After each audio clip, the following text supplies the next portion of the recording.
اهلا بيكم. انا دكتور كمال شلال، استشاري امراض النساء والتوليد. كنا قسمنا الحمل ل3 مراحل وقلنا ان كل مرحله ليها خصائصها اللي بتميزها. التلت الاخير من الحمل او اخر 3 شهور، ودي مرحله الاستعداد للولاده، وبيكون فيها مشاكل على المستوى الجسدي او البدني الى جانب الاحساس بالزهق، ودايما بتكوني مستعجله وعايزه تتنقلي للخطوه اللي بعدها اللي هي خطوه الولاده علشان تستريحي من التعب والارهاق وقله النوم.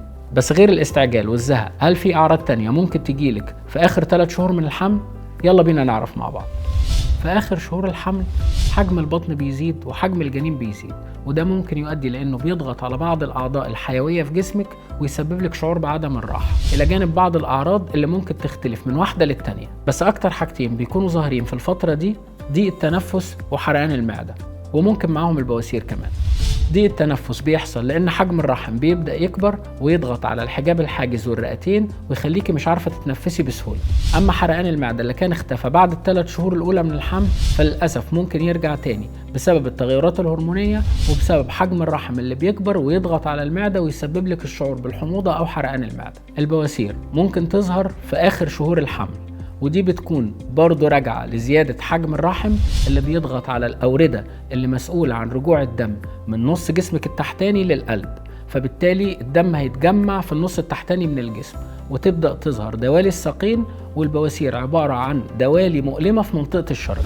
ألم أسفل الظهر اللي ممكن تظهر في نهاية الحمل بسبب ارتخاء أربطة الحوض، وبسبب ان حجم البطن بيزيد فبيبدأ يزود الكيرف اللي موجود في العمود الفقري ويزود لك الإحساس بألم أسفل الظهر. أعراض الجهاز البولي زي كثرة التبول، وفي بعض الأحيان ممكن ينزل نقط لا إرادية من البول لما تضحكي أو تعطسي، وده بيكون ناتج عن ضغط راس الجنين على منطقة الحوض والمثانة البولية. وعلشان تتخلصي من أعراض ال3 شهور الأخيرة من الحمل، بنصحك بالصبر وعدم الاستعجال. حافظي على نظام غذاء صحي، حافظي على ممارسة الرياضة ولو حتى المشي، واستمري في المتابعة مع دكتورك لحد ميعاد الولادة علشان تتخلصي من حرقان المعدة. ما تمليش معدتك، وقسمي وجباتك لكميات صغيرة بينها على الأقل 2 ل3 ساعات.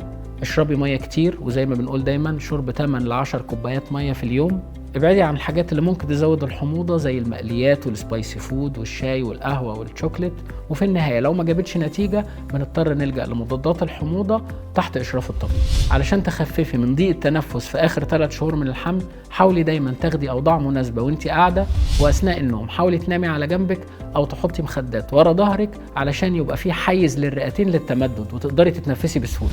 لو عندك بواسير، القعدة في مية دافية باستمرار هتساعد على تخفيف حدة الألم، وممكن تلجئي للكريمات أو المرطبات اللي بتخفف الألم، بس طبعا تحت إشراف دكتوري. رحلة حملك قربت تنتهي، وإن شاء الله تبدأي رحلة جديدة تكون سعيدة عليكي وعلى طفلك.